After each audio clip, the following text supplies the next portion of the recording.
So the majority of the Centurion team promo has now been leaked, so let's go and talk about some pre-investment. So just before the video does start, a quick little ad on a trading service I offer over on Twitch for the cheapest trading guides out there for just £4, €4, all free with Amazon Prime. You'll receive daily trading and investing guides covering PlayStation, Xbox and PC with an array of methods covering all budgets. And I've been trading for over 10 years, making over 100 million in multiple different FIFAs, and now for the last 4 years I've made 10 million coins in just the first month. So in today's video, what we're going to be doing is we are going to be talking about buying the gold versions of the players who go out of packs for the likes of the Centurion promo.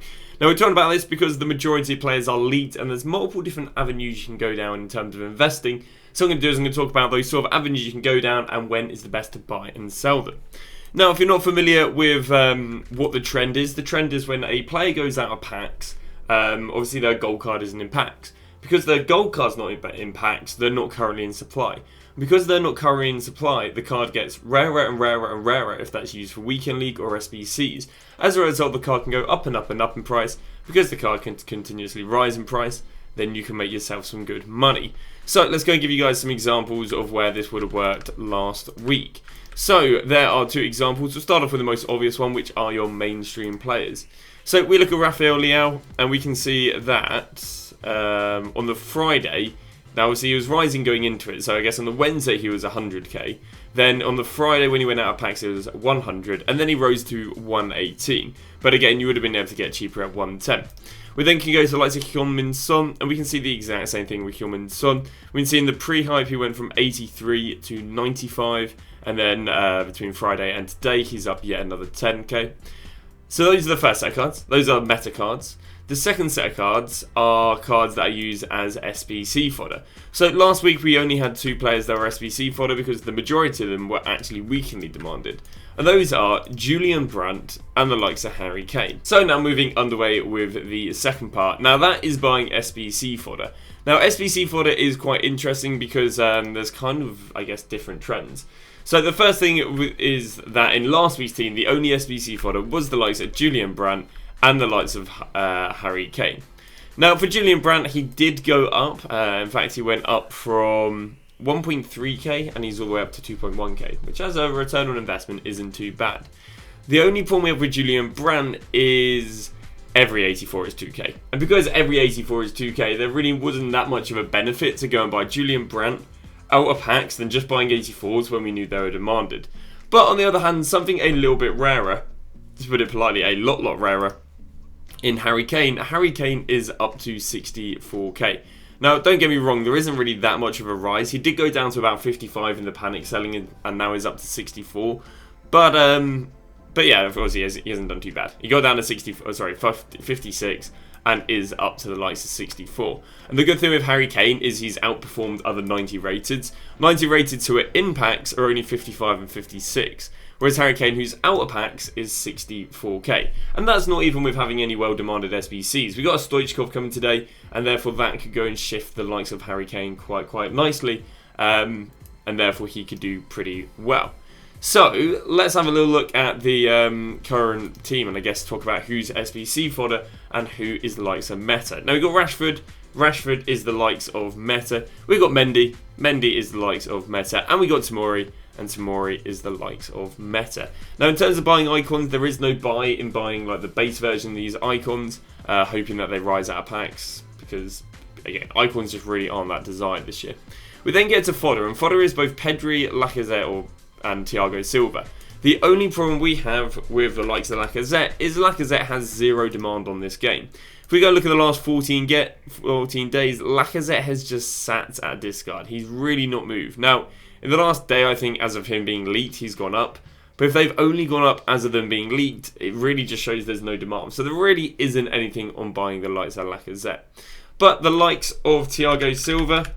Now, Thiago Silva's, the problem with him is that 84s are going to drop on Friday. Or in fact, 84s might drop before Friday. And he'll just follow the trend. So don't recommend buying 84s because 84s are too low rated to really do that well out of packs. Again, like we showed you earlier, Brunt was the exact same price as other 84s.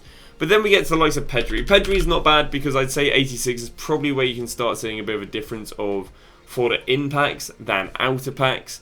So yeah, picking up the likes of Pedri. Now, obviously, when it comes to SBC fodder, when do I recommend buying SBC fodder? I wouldn't actually recommend buying him until he goes out of packs. And the reason I wouldn't recommend buying him until he goes out of packs is because these guys just follow the trends of the stuff that's in packs, but can outperform them when they go out of packs. So, for example, I believe that 86s will see a fair bit of a drop this weekend. I think we can see them going back down to at least 10k. And because 86 is going to go down to 10k, even though Pedri is out of packs, he's not going to go and hold 13k. So what will happen is fodder will go down to about 10k late evening, unless the player SBC is very good. If the player SBC is very good, which again it is leaked, but I don't believe it will be that good. The current leaked player at the moment is, if I can go and find them, we've got a Magikarp, but I don't believe it'll be the Friday one. The Friday one should be Odegaard. And the problem with Odegaard is he doesn't have a play style, he has 3-star weak foot, he isn't the fastest card, so there's a lot of corrections. He can be a demanded card, don't get me wrong, 5-star skills and prem, but there's a lot of corrections EA have to do, so it's a little bit if but a maybeing. So the likelihood on him being well demanded on Friday, I do think is quite low. Which brings us back to Pedri and the 86s, and it does leave me to believe that 86 is going to drop going into the evening with the rest of the fodder, and as a result, I wouldn't go and buy the likes of Pedri until probably about 10 PM, I'd say, on the Friday. And then you should slowly see him rise over the weekend as the increase in supply drops. Or you'll see him rise as a Sunday. So that is your first investment. Now, when would you go and sell Pedri? I would go and sell Pedri after 6 PM on Wednesday. 6 PM on Wednesday is normally the peak of fodder, unless we have a well-demanded SBC maybe on the Friday or whatever. We can see right here he peaked there on the Wednesday. I don't think he's been fodder for overly too long, so let's go and grab someone who is. Let's go and grab Parejo. But yeah, normally Wednesday's your peak time on fodder. Let's see if we can find something here. Yep, we can see Wednesday they peaked and went down. We can see Wednesday they peaked and they went down. We can see Wednesday they peaked and they went down. So 3 weeks in a row, fodder has peaked on the Wednesday and gone down. Now, obviously, it's gone up to even higher prices the week after, but that's, you know, you'd have to know how well demanded SBCs are to guarantee that. And obviously, that can't happen every week. These cards can't just keep on becoming more and more and more expensive, unless, again, we get exceptionally good SBCs. So that is trend number one. That is buying SBC fodder. But what about the metas? Because the metas are quite interesting because there are two different trends we've had in the last 2 weeks. That is the team of the week. So the metas we've got are going to be Mendy, Tomori and Rashford.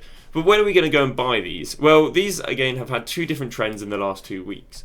So if we wanted to go and buy the metas of last week, so let's go Leao and Son because they are the best, we can see that Leao was the cheapest. Basically, the closer you bought him to the league, the cheaper. So he got leaked on the Monday, and therefore if you bought him on the Tuesday, or basically, you know, you buy him as early as possible because he only went up and up and up. We then get to the likes of Heung-min Son, and Heung-min Son, if we have a little look at him, again got leaked on the Monday, Tuesday, and he only went up and up and up. So you want to buy them sooner rather than later. Apart from, that's potentially because these are Trailblazers Team 2. So what is the relevance? Well, the relevance is there's normally a lot of panic selling going into the first week of a promo in comparison to the second week of a promo. Because obviously, you know, this is a new concept. These are icons. And if you don't know, we're actually quite likely to get the cheap versions of these icons. So we had the base at the moment, but EA have released an article earlier in the year saying we'll release cards lower rated than the base. So personally, and higher rated. So I personally believe we'll see like a 93 Zico and an 87 Zico. We'll see like an 87 Jarzinho and a 92 Jarzinho. Which is why I believe they picked such top end icons, because what they're going to do is they're going to release a cheap version. And that should create some good panic selling. And because it'll create some good panic selling, what we should see is, because it's a week one of a promo, I wouldn't imagine they'll follow the Trailblazer Team 2. They should follow the trends of the Trailblazer Team 1. So let's go and get you up some of these meta cards and show you when these were the cheapest. So I think that's good. So let's go and look at the likes of Conde. Now, was Conde the cheapest on... Obviously, what would have happened is he would have got leaked here. So leaked on the Sunday, Monday. He then would have gone from 150 to 170. But then what happened is he dropped going into the promo. He dropped between Tuesday to Thursday. And then would have been cheapest, basically, it would have been Thursday... Can I get the prices for you? No, I can't. I can sadly only get Friday. It would have been Thursday before division rivals or after marquee matchups. So those are your two cheap times. We're looking at Mohamed Salah, and he should, if by magic, follow the same trends. We can see that on the... Where can we go? I believe we can see right here, he was leaked on the Monday, 210, went up to 225, and then went down on the Thursday, down to 210 again. And then we go look at the likes of Griezmann. Again, we do need to be looking at 2 weeks ago. We can see that he was 82, went up in the hype to 97, and then went back down there to 92, and then proceeded to do well out of packs. We personally believe the exact same thing is going to happen this week.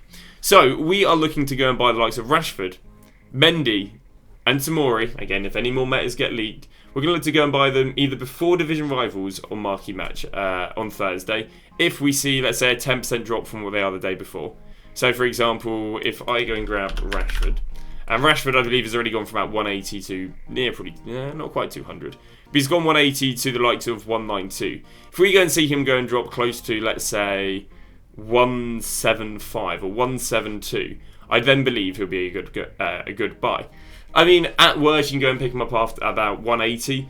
But you basically want to see a decent drop, because otherwise there'll be other investments you can go and make over the weekend. There's also the chance that if they don't go and drop going into Friday, we could see a drop after Friday. We saw the trend happen specifically with players like Osherman in RTK, I believe it was Team 1 or Team 2. Yeah, so this guy got his card on the 29th of September. Well, what happened with Osherman on the 29th of September? If I can show you, he did go down in price. He went from 55 down to 51. That's because he was overinvested. There is an outside chance we see this trend, but I'd be quite surprised. I'd only imagine we see this trend maybe if we don't see the market drop on the Thursday with marquee matchups, because this more happened because this early in the game there was a lack of supply. But just because the card goes out of packs doesn't mean it isn't, it can't drop. It kind of just depends on how overinvested and how the rest of the market reacts on the Friday. And then when are you going to go and sell these cards? Well, if we go look at Team 1, because that's what we want to be looking at, we can go and grab the likes of Salah, we can go and grab the likes of Griezmann, and we can go and grab the likes of Conde. I leave Bellingham because I believe he was a link investment.